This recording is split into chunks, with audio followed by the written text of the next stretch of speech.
Hello everyone, কেমন আছো সকলে? আশা করি ভালো আছো। আজকে হলো 23 মে। আজকে বিয়ন্ড 6 ইয়ার্সের ফার্স্ট লাইভ প্রোগ্রাম বিকেল 4টে থেকে। হ্যাঁ, আমি অনেক দিন পর ব্লগটা আজকে পোস্ট করছি। তোমরা আশা করি এতদিনে সবাই সবটা দেখে নিয়েছো। কি করব, ব্লগ না করলে যা হয় আর কি। অর্পিদি আমাকে বলেছিল 3:30-র মধ্যে পৌঁছতে, কিন্তু আমি 2টোর সময় বেরিয়ে গেছি। আমি পৌঁছে গেছি 3:30-র মধ্যেই।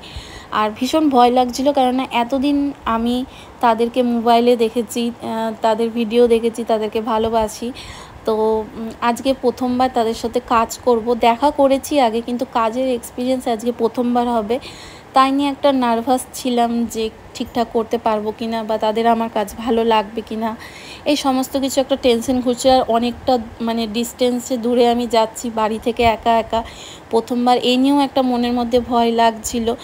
সমস্ত কিছু মিলিয়ে ঝুলিয়ে আমি এখন ফাইনালি সোয়ানকোটে পৌঁছে গেছি। তোমাদের আশা করি এই জায়গাটা চেনা জানা লাগছে। আমার তো আমি সেই ফোনে দেখেছি, আর সামনে দেখে তো ভীষণ কি বলবো, একটা আলাদাই ফিলিংস কাজ করছিল। সিকিউরিটির কাছে জেনে নিয়েছি তাদের ফ্ল্যাটের অ্যাড্রেসটা। তো চলো আমি এখন ভিতরে যাই, ওখানে কাজটা কমপ্লিট করি, দেন আবার তোমাদের সঙ্গে দেখা হচ্ছে। তো চলো পরে দেখা হচ্ছে। 4 hours later. তো ফাইনালি আমি 4 ঘন্টা পর এখন কাজ থেকে বাড়ি যাচ্ছি। কাজ আমার কমপ্লিট হয়ে গেছে। ভিতরে ভিডিও করিনি, কারণ আমার মনে হয়নি যে তারা একটা নতুন কাজে শুরু করছে, সেখানে তাদেরকে বিরক্তি করানো আমার ওটা মনে হয়নি, তাই আমি করিনি। আর অর্পিদিকে জিজ্ঞাসা করলাম এখান থেকে বাস পাবো কি না, কারণ ক্যাবে তো অনেকটা টাকা লাগে ভাড়া, অতটা ডিস্টেন্সে। তো অর্পিদি বললো সামনে মেন রোডে গেলে পেয়ে যাবে, কিন্তু মেন রোডে আমি না আর ওখানে বাস পেলাম না। যে একটা দুটো পেলাম, ভীষণ ভিড়, আমার উঠাটা ওখানে ঠিকঠাক মনে হলো না। তো আমি ক্যাব করে নিলাম ওখান থেকে, কি আর করব। তো মাথা ভীষণ ব্যথা ছিল, নার্ভাস ছিলাম বলে ঠিকঠাক করে খেয়েও যায়নি। বাড়িতে পৌঁছে গেছি। চলো এবার ড্রেসটা চেঞ্জ করে নিই। ড্রেস চেঞ্জ আমার হয়ে গেছে, এখন আমি একটু খাওয়া দাওয়া করব, দিয়ে ঘুমোবো। ফাইনালি আজকে 29শে মে, সেই 23 তারিখে করেছি ভিডিও, আর এখন ভিডিওটা কমপ্লিট করছি 29 তারিখে। আর আজকে আমার হাজব্যান্ডের বার্থডে 29 তারিখে, 29শে মে। তো আমি এখন কাজে যাচ্ছি। কাজ থেকে ফেরার পথে একটু ছোটো কিছু হাজব্যান্ডের জন্য করব। কি করছি না করছি দেখতে থাকো। কাজের এখানে চলে এসেছি, চলো আমার কাজটা কমপ্লিট করি। কাজের সময় ভিডিও টিডিও আমিও পছন্দ করি না, আগে কাজটা মন দিয়ে করতে হবে। কাজ আমার কমপ্লিট হয়ে গেছে, এখন আমি বাড়ি ফিরছি। আর এই ডুয়েল ক্যামেরাটা নতুন একটা ফোন নিয়েছি, তোমাদেরকে পরে সেটা বলছি। তো সেই ফোনে এই সিস্টেমটা রয়েছে ডুয়েল ক্যামেরা। তো ভাবলাম একটু আমিও আমার ব্লগে অ্যাপ্লাই করি, তাই করলাম। বজরংবলীর মন্দিরে আসলাম, ওখানে দর্শন করলাম। আর রাস্তায় ভীষণ ট্রাফিক, এই পার থেকে ওই পারে যেতে পারছি না, ওই পারে রয়েছে মিওয়া মোড়ে। তো চলো এবার তাড়াতাড়ি আমাকে রাস্তা পার হয়ে কেকটা কিনে বাড়ি যেতে হবে। মিওয়া মোড়ে চলে এসেছি, হাজব্যান্ডের জন্য একটা আইসক্রিমওয়ালা কেক কিনে নিয়েছি। এবার বাড়ি যাওয়া যাক। হ্যালো বন্ধুরা, আমি বাড়িতে চলে এসেছি, আর এখন বাজে 8:30। বাড়িতে এসে আমি দুপুরবেলা লাঞ্চ করে যাইনি। তো এসে ভীষণ খিদে পেয়েছিল, তো একটু টিফিন করলাম। করার পর আর রাস্তাতে অনেক কিছু কিনেছি, যেগুলো তোমাদেরকে দেখাবো। আমি তখন আর আসলে ব্লগ করি না, তো ব্লগ করার অভ্যেসটাই আমার চলে গেছে। তো আমার বোনের মেয়ের অন্নপ্রাশন রয়েছে 9 তারিখে, জুন মাসের 9 তারিখে, নেক্সট রবিবার, এই রবিবার পরের রবিবার 9 তারিখে রয়েছে। তো ওর জন্য অনেক কিছু কিনেছি, সেগুলো ওর অন্নপ্রাশনের সময় দেখাবো। ওই ব্লগগুলো আলাদা আসবে, ওগুলো সিরিজ আসবে, পার্ট 1, পার্ট 2, পার্ট 3 করে, কারণ ওর বড় হয়ে স্মৃতিও ওগুলো দেখতে পাবে, ওর অন্নপ্রাশনটা সেই জন্য করে রাখবো, আর তোমাদের সঙ্গে শেয়ার করা হবে। যাই হোক, আমি কি কি কিনেছি সেটা বলি। বোনের মেয়ের জন্য একটা হেয়ার ব্যান্ড কিনেছি। আমার বোন বলছিল এরকম মাথায় গোল করে যে বসানো ফুল দেওয়া থাকে, ওগুলো নিতে। এবার আমি দোকানে গেলাম, 4-5টা ফুল দেওয়া আছে, আর এত বড় তার দিয়ে করা, বাচ্চাটার মাথা থেকে গলায় চলে আসবে, আর দামও 50 টাকা। আমার দেখে আর মন চাইলো না, আমি ওটা নিইনি। তো আমি যে হেয়ার ব্যান্ডটার জন্য নিয়েছি, এই হেয়ার ব্যান্ডটা আমার নেওয়ার খুব শখ ছিল ওর জন্য, সেটাই আমি নিয়েছি, দেখাচ্ছি তোমাদেরকে, দাঁড়াও। এই যে এখন নিউবর্ন বেবিরা পরে না, তোমরা দেখেছো, এই যে এইটা এখানে থাকে ফুলটা, আর এখান দিয়ে যে থাকে এই হেয়ার ব্যান্ডগুলো, সুন্দর হয়েছে না? এই যে এটা নিলাম ওর জন্য, এটা ইনকমপ্লিট ছিল, এটা অনেক দিন আগে আমার নেওয়া উচিত ছিল, কিন্তু আমি নিতে পারিনি। আর এই নেল পালিশটা নিলাম আমার বোনের জন্য, ওর জন্য একটা নেল পালিশ নিয়েছি। আরও অনেক কিছু নিয়েছি, সেগুলো ওর অন্নপ্রাশনের ব্লগে দেখাবো। আর আজকে তোমাদেরকে যেমন বললাম আগে তোমরা দেখলে হয়তো যে আজকে আমার হাজব্যান্ডের জন্মদিন, আজকে 29 মে। তো কেক নিয়ে এসেছি, কেকটা এখন দেখাচ্ছি না, তোমরা হয়তো দেখে ফেলেছো আগে একটু, কিন্তু পুরোটা পরে যখন ওখানে গিয়ে কাটা হবে। হাত ব্যথা হয়ে যাচ্ছে, দাঁড়াও। যখন ওখানে গিয়ে কেকটা কাটা হবে তখন তোমরা দেখতে পাবে। আমিও মাকেও দেখাইনি, বোনকে ভিডিও কল করলাম, বোন দেখতে চাইলে আমি বললাম থাক এখন আমি আর কাটবো না, যার জন্মদিন সে কাটলেই ভালো, সেই জন্য রেখে দিয়েছি। তাই তোমাদেরকে এখন দেখাচ্ছি না, ওটা পরে দেখাচ্ছি, একটু ওয়েট করো। আমার হাজব্যান্ড এবং দি ভাই দুজনেরই একই মান্থে জন্মদিনটা, সেই জন্য 23 তারিখে ছিল দি ভাইয়ের জন্মদিন। তো তখন 23 তারিখে আমি একটা কাজে গেছিলাম, যেটা তোমরা হয়তো দেখে ফেলেছো, বিয়ন্ড 6 ইয়ার্সের বুটিকের কাজে। তো সেদিন আমি বাড়িতে থাকতে পারিনি, এসেছিলাম 9টার মতো, তখন টায়ার্ড হয়ে গেছিলাম আর যেতে পারিনি। তো সে যাই হোক, তো ওর জন্য একটা ছোট্ট গিফট এনেছি, সেটা হলো এই যে এখানে আছে, সেটা দেখাচ্ছি তোমাদেরকে। একটা নাইটি নিয়েছি, দেখো আমি ছোটোখাটো মানে অল্প একটু আর্ন করি, তো নিজের টাকায় যেটুকু মানে মানুষকে আনন্দ দেওয়া যায়, দেখো টাকাটা তো ম্যাটার করে না, ম্যাটার করে হচ্ছে ভালোবাসাটা আর জিনিসটা। তো এটা দিয়েছি, এটা ভীষণ সুন্দর, দেখো ভেতরটা। নাইটিটা খুলে দেখাচ্ছি, মা বাসন মাজছে, মাকে না তো ধরতে বলতাম, বোনকে দেখালাম এখনই খুলে, তো দেখাচ্ছি। লোকের নতুন জিনিস আমি এভাবে গায়ে দিচ্ছি। তো এই যে এইরকম পিনটা রয়েছে, ভীষণ সুন্দর হয়েছে এটাও। তো আমি যেটুকু পারছি চেষ্টা করছি। দেখো জন্মদিনটা না আমার মনে হয় প্রত্যেকের কাছে একটা স্পেশাল ডে। সেই দিন অনেক বড় কিছু আমরা না করতে পারলেও মানুষকে যদি একটা চকলেট দিয়েও মানে আনন্দ দেওয়া যায়, তো আমার কাছে মনে হয় সেটা বেস্ট।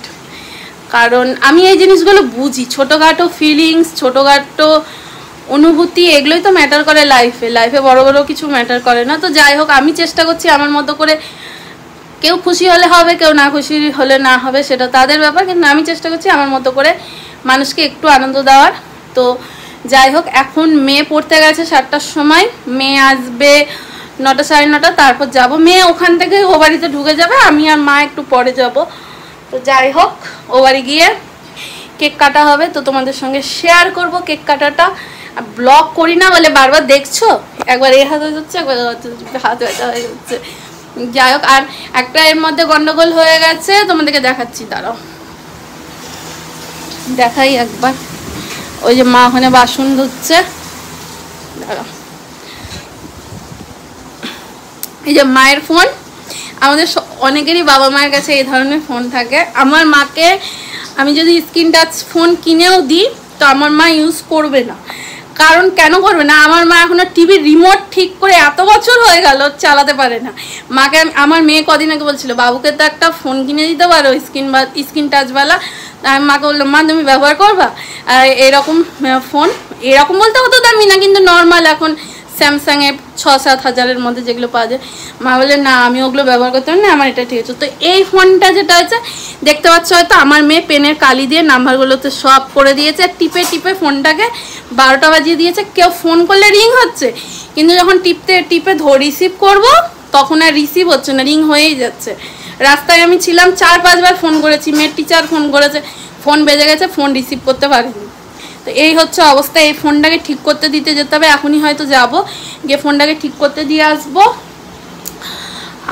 আর কি, হ্যাঁ আর একটা জিনিস তোমাদেরকে দেখাই, একটু ওয়েট করো, দাঁড়াও দেখাচ্ছি। আর একটা অ্যাচিভমেন্ট তোমাদের সঙ্গে শেয়ার করব, তাই আবার অনেক কিছু মানে এত কথা জমে আছে না, ব্লগ করি না বলে শেয়ার করা হয় না, একসাথে সবটা করে দিচ্ছি। একটু বড় হবে, একটু মানিয়ে জনিয়ে দেখে নিও। তো যেটা হলো অ্যাচিভমেন্ট, আমি একটা কাজ করছি, তোমাদেরকে হয়তো বলা হয়নি। তো সেই কাজে মানে যেটুকু আর্ন করছি বা করেছি, অল্প অল্প করে টাকা জমিয়ে আমি একটা জিনিস কিনেছি, সেটা হলো এই যে এই ফোনটা, নতুন ফোন। জাস্ট 8 দিন, 23 তারিখে কিনেছি, 23 না 22 তারিখে। 23 তারিখে বিয়ন্ড 6 ইয়ার্সের বুটিকের কাজের ওখানে গেছিলাম, আর 22 তারিখে এটা কিনেছি। তো এটা কি ফোন বলো তো, তোমাদেরকে দেখাচ্ছি, দাঁড়াও। রিয়েলমি, উল্টো দেখা যাচ্ছে, রিয়েলমি 12 Pro Plus। দারুণ, তোমরা হয়তো এর ভিডিওর আগে দেখলে, আমি যখন কাজ থেকে বেরোলাম তখন ডুয়েল ক্যামেরা, এটা অনেক কিছু ফিচার আছে, ডুয়েল ক্যামেরা আছে, অনেক কিছু রয়েছে।